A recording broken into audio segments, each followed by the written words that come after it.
Welcome to This Is Lansing. I'm Valerie Marvin of the Capitol Tour and Information Service, and we're here today at our historic state capitol.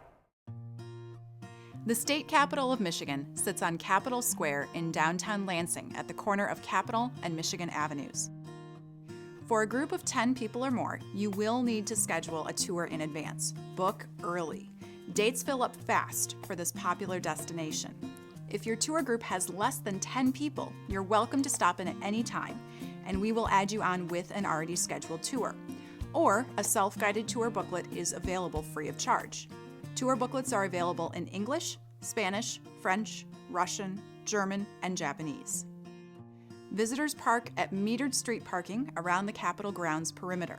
The Capitol building is completely accessible for people with disabilities. Michigan's current Capitol is the third building to serve the state as its seat of government. The first Michigan Capitol was in downtown Detroit. Built as a territorial courthouse, it became the state capitol in 1837 when Michigan became a state. 10 years later, in 1847, the state felt it necessary to relocate the Capitol further from the border with Canada to a more defendable position. After heavy debate and some close votes, the state decided that the tiny settlement of Lansing would be the new Capitol's location. The decision surprised and angered many in the state, as Lansing was little more than a backwoods settlement at the time. In fact, only 8 registered voters lived in Lansing. It stood on the corner of Capitol Avenue and Washtenaw Streets, and was used by the state as the seat of government for the next 30 years, until the present Capitol was built in the 1870s. Our current Capitol was designed by a then unknown architect named Elijah Myers. Myers won the design competition for 2 reasons. His plan was economical, and it resembled the national Capitol in Washington. This was, after all, only a few years after the end of the American Civil War. During the war, the United States Capitol was under renovation. One of the main improvements made to the building was the addition of a large cast iron dome, the same dome that is still on it today. Myers recognized that the dome would become a symbol of American democracy and unity, and made sure to include one on his plan for the Michigan State Capitol. His foresight helped him win the competition and guaranteed that Michigan would have a popular and classical Capitol building. When you visit the state capitol, the building looks largely as it did when it first opened on January 1st, 1879. It has not, however, always been this lovely. Had you visited the Capitol in the mid-20th century, you would have seen a building choked with extra offices that had been built into hallways and closets. In fact, when the state of Michigan adopted a new state constitution in 1963 that vastly increased the size of government, there was serious talk of tearing the present Capitol down and replacing it with a new structure. Thankfully, concerned citizens stepped forward to fight for the building's preservation. Between their work and the fact that the state did not have the resources to build a new structure, the Capitol building managed to survive. By the late 1980s, though, it was obvious that something would need to be done if the century-old Capitol was still to be used. In 1987, the Michigan Senate restored the hallway outside of their chamber to its late 19th century appearance. The effect was breathtaking when compared with the rundown condition of the rest of the building.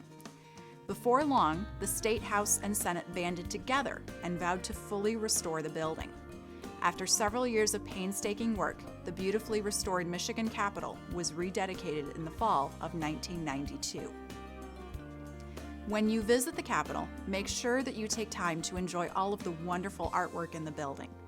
Michigan's Capitol was built during the Victorian era, a time when colorful, detailed, classical art was in vogue. All total, Michigan's Capitol boasts 9 acres, or 9 football fields, of gorgeous decorative paint. Some surfaces, like the ceilings of the governor's office and the old Supreme Court chamber, actually retain their original paint. In most areas, though, the art seen today is a reproduction of the original motifs and colors. Also be sure to check out the beautiful woodwork and so-called marble in the building. While the Capitol's woodwork looks to be expensive English walnut, the truth is, it is actually Michigan white pine, painted or wood-grained step by step painstakingly to mimic the grain and color of walnut. And our beautiful rose-colored marble? It's actually cast iron, wood, and plaster that have been painted to mimic expensive marble. By employing these visual tricks, the state saved money on the construction of the building. However, today, these surfaces are quite expensive and time-consuming to reproduce. So please look, but don't touch. Capitol visitors also have the opportunity to see the Michigan legislature in action. The State House and State Senate meet throughout the calendar year.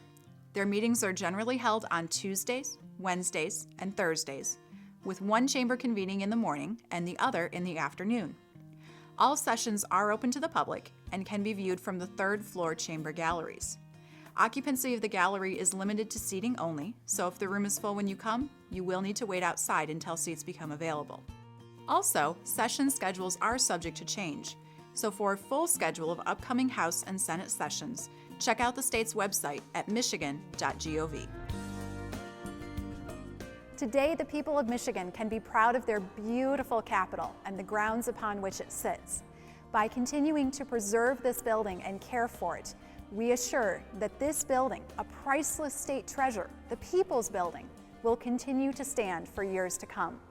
For This Is Lansing, I'm Valerie Marvin. I hope you enjoyed your time at the Capitol today.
Honey, I've been thinking.